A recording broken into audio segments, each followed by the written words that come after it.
श्रीमद् भागवत गीता सार कथा। इस भागवत गीता सार कथा में सुख दुख का वर्णन किया गया है।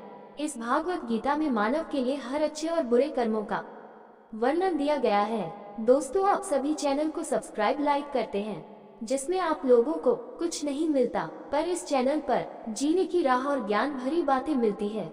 तो आपसे निवेदन है कि हमारे चैनल को आप सब सपोर्ट करें और हौसला दें कि हम आप लोगों के लिए अच्छा ज्ञान, अच्छी बातें और अच्छे राह पर चलने के लिए अच्छा ज्ञान आप सबके लिए पहुंचाता रहूं। भगवत गीता अध्याय 2 श्लोक 52। यदा ते मोहक्लिर बुद्धिर्व्यतिष्यति तदा गन्तासि निर्वेदं श्रोतव्यस्य श्रुतस्य च। यदा ते मोहकलिलं बुद्धिर्व्यतिष्यति तदा गन्तासि निर्वेदं श्रोतव्यस्य श्रुतस्य च। यदा जब ते आपका मोह ब्रह्म कलिलं दलदल बुद्धि व्यतिष्यति पार करता है, तदा तक गंतसी तुम प्राप्त करोगे निर्वेदम उदासीन श्रोतस्य जो अभी तक सुना जाना बाकी है, श्रुतस्य जो सुना गया है, चा और यदा ते मोह कलिलम बुद्धि व्यतिष्यति तदा गंतसी निर्वेदम श्रोतस्य श्रुतस्य च।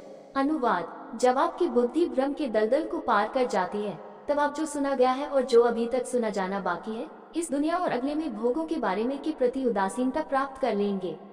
श्री कृष्ण ने पहले कहा था कि जो लोग सांसारिक भोग से जुड़े होते हैं, वे वेदों के पुष्प शब्दों से आकर्षित होते हैं, जो सांसारिक ऐश्वर्य प्राप्त करने और दिव्य निवास प्राप्त करने के लिए आडंबर पूर्ण अनुष्ठानों का प्रचार करते हैं। श्लोक 2.42-2.43।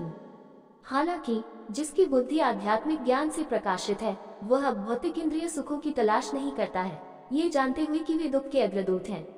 ऐसे व्यक्ति की वैदिक अनुष्ठानों में रुचि समाप्त हो जाती है। मुंडकोपनिषद में कहा गया है, परीक्ष लोकांकर्मचितान ब्राह्मणो निर्विदमयन्नस्त्य कृतः कृतेन 1.2.1.45। तत्वदर्शी संत वैदिक अनुष्ठानों से परे चले जाते हैं, ये समझने के बाद कि इस जीवन में और दिव्य निवासों में सकाम कर्मों से जो सुख प्राप्त होता है, वह स्थायी और दुख के साथ मिश्रित होता है। भगवत गीता अध्याय 2 श्लोक 53। श्रुति विप्रतिपन्ते यदा स्थास्यति निश्चलात् समाधावचला बुद्धिस्ता योगम वाप्स्यसि। श्रुति विप्रतिपन्ना ते यदा स्थास्यति निश्चलास्माधावचला बुद्धिस्तदा योगम अवप्स्यसि। श्रुति विप्रतिपन्न वेदों के सकाम खंडों से आकर्षित नहीं, ते आपका यदा जब स्थास्यति रहता है, निश्चल स्थिर समाधव दिव्य चेतना में, अचला दृढ़ बुद्धि तदा उस समय योगम योग अवापस्यासि तुम्हें प्राप्त होगा।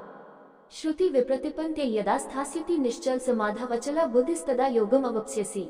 अनुवाद: जब आपकी बुद्धि वेदों के सकाम खंडों से आकर्षित होना बंद कर देगी और दिव्य चेतना में स्थिर रहेगी, तब आप पूर्ण योग की स्थिति प्राप्त कर लेंगे।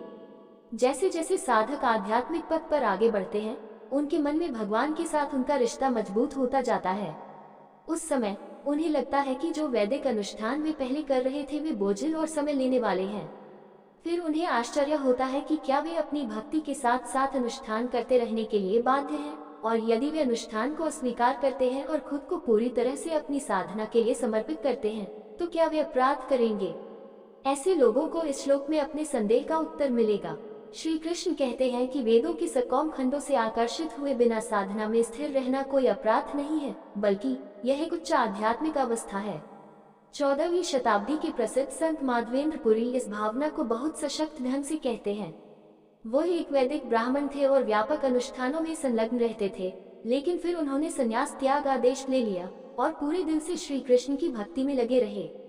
अपने बाद के जीवन में उन्होंने लिखा, संध्या वंदना भद्रमस्तु भवते भो स्नान तुभ्यं नमः भू देवाः पितरश्च तर्पण विध्वनहं क्षमायातम यत्र क्वापि निषद्या यादव कुलोत्स्य कंसद्विष स्मारोष्णांग हरामि तदलम मन्ये किमनेन में V46। मैं सभी प्रकार के अनुष्ठानों के लिए माफी मांगना चाहता हूँ, क्योंकि मेरे पास उनका सम्मान करने का समय नहीं है। तो प्रिय संध्या वंदन, पवित्र धागा प्राप्त करने वालों द्वारा प्रतिदिन 3 बार किए जाने वाले अनुष्ठानों का एक सेट, पवित्र स्नान, दिव्य देवताओं के लिए बलिदान, पूर्वजों को प्रसाद आदि, कृपया मुझे क्षमा करें।